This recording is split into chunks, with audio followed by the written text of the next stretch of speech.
बहुत समय पहले घने जंगल के बीच एक रहस्यमयी गांव था जिसे परियों का गांव कहा जाता था। ये गांव बड़े बड़े पेड़ों, खूबसूरत झरनों और रंग बिरंगे फूलों से घिरा हुआ था। यहाँ केवल परियां रहती थी जो अपने जादुई शक्तियों से पूरे जंगल को सुरक्षित और सुंदर बनाए रखती थी। गांव के बीचों बीच एक विशाल और चमकदार पेड़ था जिसे जादुई पेड़ कहा जाता था। इस पेड़ के तने के अंदर एक खास जगह पर परियों की सबसे कीमती चीज रखी हुई थी, जादुई किताब। यह किताब पूरे जंगल और गांव की जादुई शक्तियों का स्रोत थी। किताब में हर समस्या का समाधान, हर जादू का रहस्य और हर परी की शक्ति का राज छिपा हुआ था। एक दिन गांव की सबसे छोटी परी तारा अपनी सहेलियों के साथ खेल रही थी। खेलते खेलते तारा ने जादुई पेड़ के पास जाकर किताब को देखने की जिद की। बड़ी परियां हमेशा उसे समझाती थी कि किताब को छूना मना है क्योंकि ये बहुत खास और ताकतवर है, लेकिन तारा की जिद ने उसे पेड़ के अंदर जाने पर मजबूर कर दिया। जैसे ही तारा ने किताब को छुआ, अचानक से एक तेज रोशनी हुई और किताब गायब हो गई। तारा डर गई और भागकर बाकी परियों को सब कुछ बता दिया। परियों की रानी वायोला इस खबर को सुनते ही चिंतित हो गई।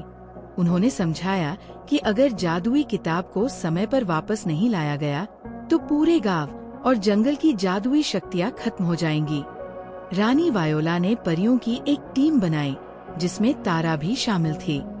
उन्होंने तारा को इस सफर का हिस्सा इसलिए बनाया ताकि वह अपनी गलती को सुधार सके। वायोला ने उन्हें बताया कि किताब को ढूंढने के लिए उन्हें काले बादलों की घाटी जाना होगा, जहां जादुई किताब को छिपाने वाली दुष्ट चुड़ैल जाफिरा रहती थी। परियां अपनी उड़ने की शक्ति और तारा की हिम्मत के साथ घाटी की ओर निकल पड़ी। रास्ते में उन्हें कई चुनौतियों का सामना करना पड़ा। पहले उन्होंने आग के झरने को पार किया, जहां हर कदम पर आग के गोले गिर रहे थे। तारा ने अपनी चतुराई से सही रास्ता खोजा और सबको सुरक्षित वहां से बाहर निकाला। इसके बाद उन्हें बर्फीली गुफा में जाना पड़ा, जहां हर चीज बर्फ से जमी हुई थी। यहाँ परियों ने अपने जादू से रास्ता बनाया और आगे बढ़ी। अंततः वे काले बादलों की घाटी पहुँच गयी। घाटी के बीचों बीच एक बड़ा महल था जो अंधेरे और जादू से घिरा हुआ था। महल में जाफिरा ने जादुई किताब को एक शीशे के बक्से में बंद कर रखा था। उसने परियों को चुनौती दी कि अगर वे अपनी किताब वापस चाहती हैं, तो उन्हें उसकी 3 पहेलियों का सही जवाब देना होगा। पहली पहेली थी, ऐसी कौन सी चीज है जो हर जगह होती है पर किसी ने उसे देखा नहीं?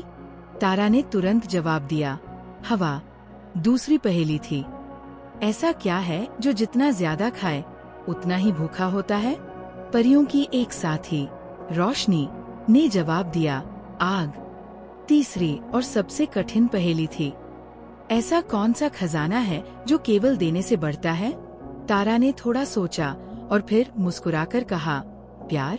जैसे ही तारा ने ये जवाब दिया, शीशे का बक्सा टूट गया और जादुई किताब बाहर आ गई।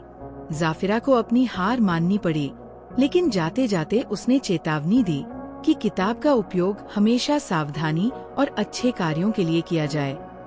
परियां किताब को लेकर वापस गांव लौटीं। रानी वायोला ने तारा की हिम्मत और समझदारी की तारीफ की। उन्होंने तारा को सिखाया कि जादू एक जिम्मेदारी है और इसे हमेशा सोच समझकर इस्तेमाल करना चाहिए। तारा ने अपनी गलती से सीखा और परियों के गांव में सबके साथ खुशी खुशी रहने लगी। जादुई किताब फिर से जादुई पेड़ के अंदर रख दी गई और परियों का गांव पहले की तरह खूबसूरत और सुरक्षित हो गया। ये कहानी हमें सिखाती है कि जिम्मेदारी का महत्व समझना जरूरी है और गलतियों को सुधारने का प्रयास करना ही सच्ची बहादुरी है।